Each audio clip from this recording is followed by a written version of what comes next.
back with another Rep Careers Daily Update. Today I'm here with both Mitch and Manoj on Election Day. Guys, how are we feeling? Doing good, Danny. We've heard over and over again, it's the most important election of our entire lives. So we are eagerly awaiting those results to come in tonight. But before we get to that, we have part 2 of our 2-part discussion on creating a LinkedIn profile for different avenues. Today we're going to talk about your LinkedIn profile, how to orient it after you get that SDR job and you're looking to start prospecting. So Manoj, I know you had a framework to talk about similar to yesterday on how to orient your profile or what we should be thinking about from a high level. Yeah, so it's very, very similar model. Step one is assuming that you do have a profile. The key is to kind of strike the right kind of balance between your own personal brand, but also endorsing or informing your prospects about what the heck it is that you're actually selling, right? And so you got to find a way to strike that balance in your LinkedIn profile.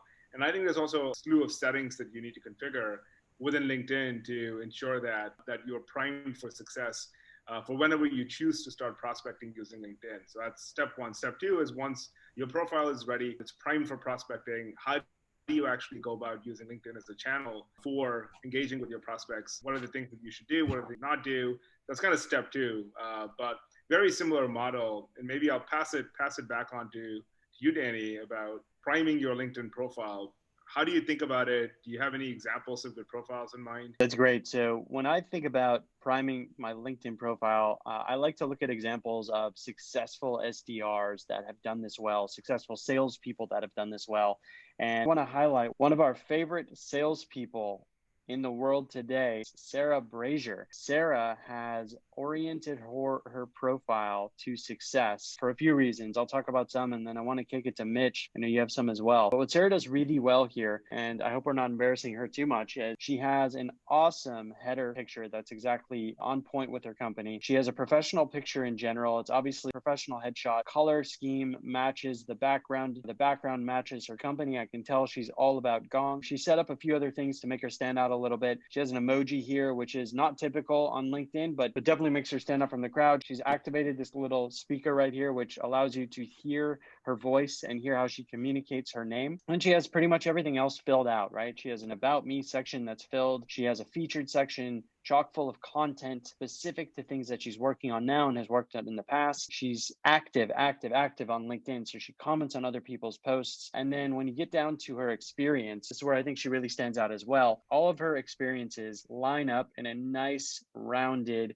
career arc, and they're all detailed, but not too detailed. Like it's not an intense storybook of her chapter at any specific company, but it's enough to show that she's been really, really successful along the way and highlights exactly why she was successful at those places. Mitch, what else stands out about this profile or other profiles when you're thinking through setting up your LinkedIn profile to start prospecting or as a successful SDR or successful salesperson? Yeah, Danny, great point. I think one thing to remember is once you begin your job as an SDR, you're always selling. So whether you're at the supermarket, whether you are on LinkedIn, you're always selling. And you never know when your next prospect might approach you and you might get a good lead for them. With that in mind, LinkedIn's a great place to highlight your company. And Sarah does a great job of that, right? Like her entire LinkedIn profile is catered towards Gong. And you can tell that immediately when you get onto her page, who she works for and what she does and how she might be helpful for you. So I think that's a good thing to keep in mind when you do start that job. The best way, practically speaking, to do this is look at a bunch of your coworkers, your fellow SDRs, your fellow account executives, folks that have been crushing it in the role at that company. It's just such an easy way to get rolling here, because oftentimes folks come to me and they're like, oh, I'm not that creative. I don't know what to put here. I'm not sure what to write about my company. And it's hard when you're starting out, right? So simply go and grab some snippets from some of your coworkers. And then over time, you can start to update your profile and make it a little bit more personal to you. Sarah does a great job at getting creative and really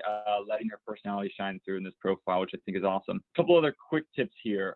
One thing that you'll want to do as soon as you really get rolling in your professional career is start getting as many connections as you can. The minimum that I hear tossed around is about 500 friends or 500 connections on LinkedIn, because what that does is it opens your profile up to be able to be seen by others and for you to see other people's profiles. That's the way that LinkedIn works, right? You can only see first, second, and third degree connections. Anything outside of that is basically invisible to you and you're invisible to them. So the quickest way is to get to 500 connections as quickly as possible, and it's going to open up yourself and others visibility a lot better. This also helps when you are posting or commenting or liking on LinkedIn.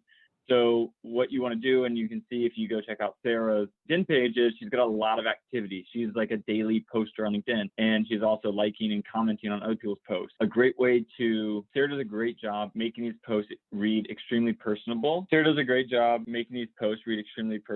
She avoids corporate speak as much as possible in her posts. They read like you're talking to a friend. That doesn't come naturally to a lot of people, and it may take you some time to develop your own voice on LinkedIn. But again, another great way to do this is to go out, read a bunch of posts that you like, and start to copy the way that they speak. You'll start to develop your own voice over time. It'll become easier and easier to create personalized posts, but the best way to do this is just to post, right? You need to become a prolific poster. Posting once a week, at least once every other week in the early days is a good habit to get into. And over time, it'll start to become more natural for you. But just keep in mind that you're always selling as an SDR. You never know where your next prospect may find you, or you may find them. And LinkedIn is such an easy way to get some visibility for yourself and the brand that you're working for. Nice, Mitch. Yeah, and I think your points are really great. And I think if we even pull up one of the other salespeople, head of sales at Gong, you can see that they really take the time and attention over there to set up their LinkedIn profiles for success. So this is Jameson. He's the VP of sales over at Gong.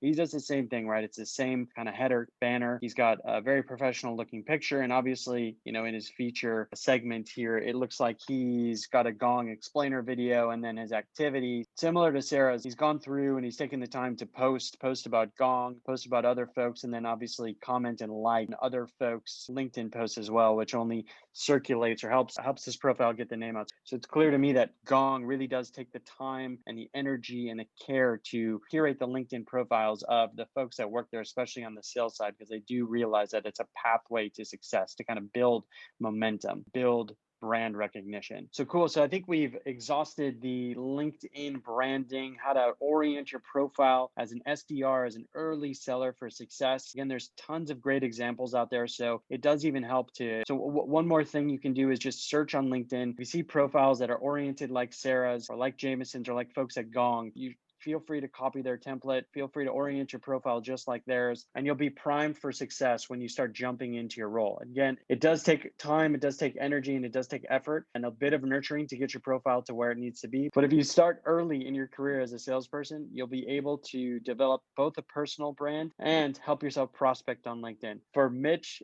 and Manoj, this is Danny with another Ramp Careers Daily Update. Thanks for tuning in, everybody.